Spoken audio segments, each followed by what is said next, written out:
नया साल 2018 सबके लिए सपनों का साल है, उम्मीदों का साल है। इस नए साल से सियासत के धुरंधरों को भी काफी उम्मीदें हैं। इस नए साल में प्रधानमंत्री मोदी के भी कई सपने हैं। वो चाहते हैं कि बीजेपी पूरे देश में विजय का पताका लहराए और इसके लिए अग्नि परीक्षा भी इसी साल में होनी है।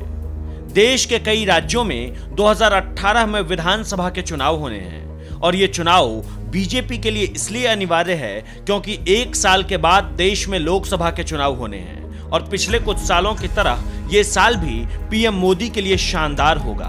ऐसा हम नहीं, भविष्य बताने वाले संत मित्रा अशोक बता रहे हैं। 2018 का जो इलेक्शन है वो भारत की दशा और दिशा दोनों बदलेगा।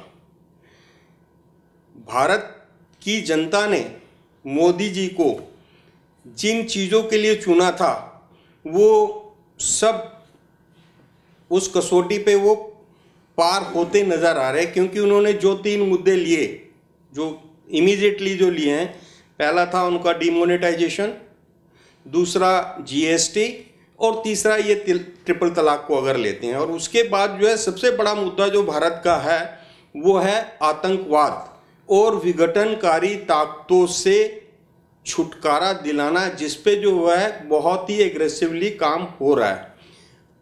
आपका जो कांग्रेस मुक्त भारत का जो प्रश्न है, इसके ऊपर करपात्री जी महाराज ने श्राप दिया था कांग्रेस को, जब 1966 में गौ हत्या के विरोध में करपात्री जी महाराज ने एक आंदोलन किया था, जिसमें संत समाज और गौओं को लेके उन्होंने दिल्ली में बहुत बड़ा वो करा था। तो उसमें जब गोली चली तो उसमें संतों की भी मृत्यु हुई और कई गाय भी मरी।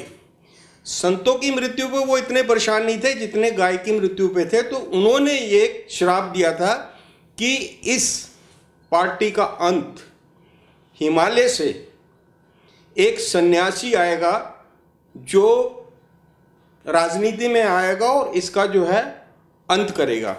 और वो साफ नजर आ रहा है, अगर मोदी जी को आप लेते हैं तो वो उनका पहले का जीवन जो है सन्यासी वाला, ये सन्यास वो ले चुके थे। उसके बाद वो राजनीति में आए और राजनीति में आकर उनका जो मेन ऑब्जेक्टिव कांग्रेस मुक्त भारत का जो है वो अब दिखता हुआ, पूरा होता हुआ नजर आ रहा है।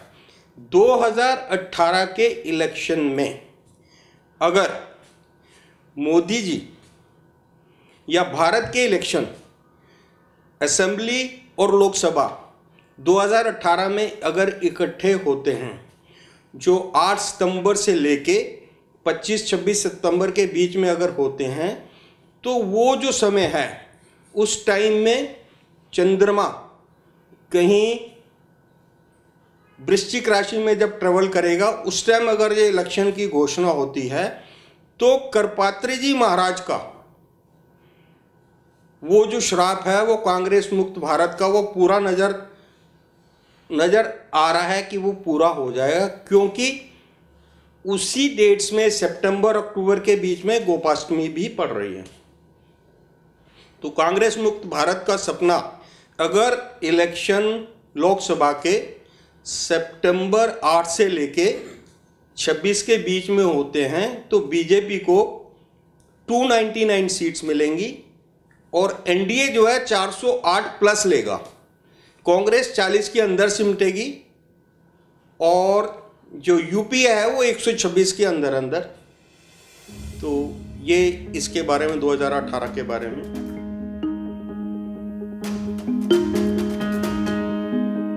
पिछले कुछ सालों से देश के लगभग हर चुनाव में बीजेपी कमाल कर रही है और संत मित्रा अशोक बता रहे हैं कि पीएम मोदी की अगुवाई में बीजेपी अभी लगातार अच्छा काम करती रहेगी।